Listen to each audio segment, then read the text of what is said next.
Aziz hamkorlar, yangi marketing plan bo'yicha hozir necha pul, necha ball bo'lishi hammasini qisqacha ma'lumot berib o'taman. Xo'p, 1 ballimiz 222 ming so'm bo'ladi. Yangi marketing plan bo'yicha 222 ming bo'ladi. Lekin oyliklarimiz oshdi, ya'ni avval 142 ming 800 so'mdan chiqardi 1 ballga. Hozir esa oylik 198 ming so'mdan chiqadi.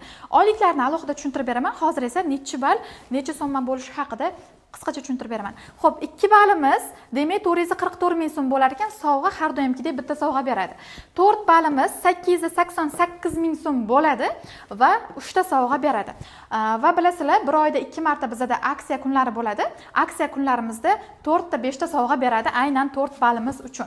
5 ballimiz 1 million 110 ming so'm bo'ladi. 1 million 110 ming so'mga kompaniya tarafdan 3 ta sovg'a va undan tashqari yangi hamkor uchun qo'shimcha, agar yangi hamkor aksiya kunlarini kutmasdan birato'la 5 balli xaridni amalga oshiradigan bo'lsa, plus 2 ta sovg'a ko'proq oladi eski hamkorga nisbatan.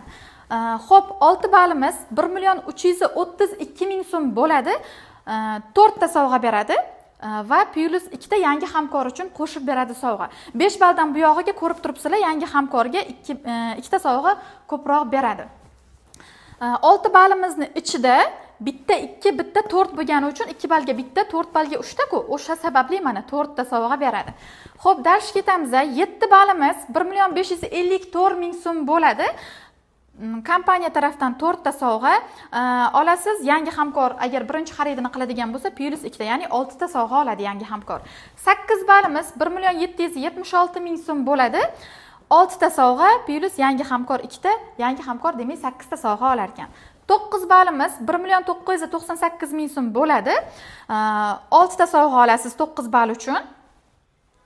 Va kompaniya tarafidan yangi hamkor uchun berilgan imkoniyat, ya'ni 2 ta sovg'a plus, ya'ni 7 ta sovg'a oladi. Xo'p, 10 ballimiz 2 million 220 ming so'm bo'lar ekan. 1 ballimiz 222 ming edi-ku. Demak, 10 ballimiz 2 million 220 ming so'm bo'ladi. Siz 10 balli xaridingiz uchun 7 ta sovg'a, yangi hamkor bo'lsangiz, birinchi xaridingizga 9 ta sovg'a berar ekan kompaniya. Xo'p, shu yerda hozir sovg'alarni hisoblashni ham o'rgatib ketaman. 10 ballning ichida, misol 10 ballning ichida 10 ballning ichida nechta 4, nechta 8 bor? 2 ta 4, 2 ta 4, nechta 2 bor demoqchi edim. Va bitta 2 bor, to'g'rimi? Bitta 2 bor. Demak, 4 ball uchun 3 ta berar ekan, yana 4 ball uchun 3 ta berar ekan, bitta 2 ball uchun bitta berar ekan. Opshi mana 3 ga 3 6 plus 1 7 ta.